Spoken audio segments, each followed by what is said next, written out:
नमस्कार. तुम्हाला शिक्षक व्हायचं आहे, पण बीएड करावं की डी-एड? नक्की पात्रता काय असते आणि कोणता कोर्स निवडल्याने कोणती नोकरी मिळते? चला अवघ्या 2 मिनिटात सोप्या भाषेत समजून घेऊया. सर्वात आधी बोलूया डी-एड, डिप्लोमा इन एलिमेंटरी एज्युकेशनबद्दल. याच्यासाठी पात्रता काय? तुम्ही 12वी कोणत्याही शाखेमधून आर्ट्स, सायन्स, कॉमर्स किमान 50% गुणांसह उत्तीर्ण असणे आवश्यक आहे. आरक्षित वर्गासाठी 45%. याचा कालावधी किती आहे? तर हा 2 वर्षाचा डिप्लोमा कोर्स आहे. नोकरीची संधी.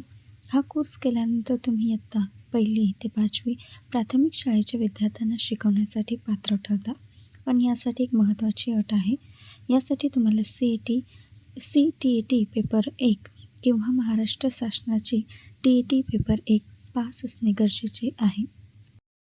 आता वळूया बीएड बॅचलर ऑफ एज्युकेशनकडे. यासाठी पात्रता काय आहे? यासाठी तुमचे पदवी, ग्रॅज्युएशन किंवा पदव्युत्तर शिक्षण, पोस्ट ग्रॅज्युएशन पूर्ण असावे लागते. पदवीमध्ये 50% गुण असणे आवश्यक आहे किंवा इंजिनिअरिंग किंवा BTechच्या विद्यार्थ्यांसाठी 55% असणे आवश्यक आहे. कालावधी हा पदवी पूर्ण झाल्यानंतर 2 वर्षाचा डिग्री कोर्स आहे. तसेच 12वी नंतर थेट 4 वर्षाचा इंटिग्रेटेड बीएड हा पर्यायसुद्धा उपलब्ध आहे. नोकरीची संधी. बीएड पूर्ण केल्यावर तुम्ही इयत्ता 6वी ते 11वी माध्यमिक आणि PGT परीक्षा देऊन 11वी व 12वी या वर्गांना शिकवू शकता.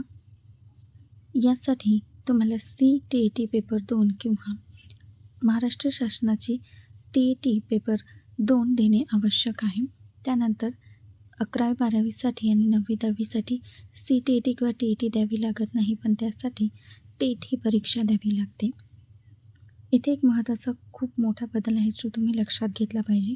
सर्वोच्च न्यायालयाच्या नवीन नियमानुसार इयत्ता 1ली ते 5वी प्राथमिक शाळेसाठी आता फक्त डी-एड धारकच अर्ज करू शकतात. बीएड केलेल्या उमेदवारांना आता 1ली ते 5वीसाठी पात्र नाहीत, जरी तुम्ही TET, CTET पेपर 1 पास असला तरी. म्हणूनच जर तुम्हाला लहान मुलांना शिकवायचे असेल तर 12वी नंतर DED निवडा आणि जर तुम्हाला माध्यमिक किंवा उच्च माध्यमिक वर्गांना शिकवायचं असेल तर तुम्ही बीएड निवडा. माहिती आवडली असल्यास लाईक करा, शेअर करा आणि सबस्क्राईब करायला विसरू नका.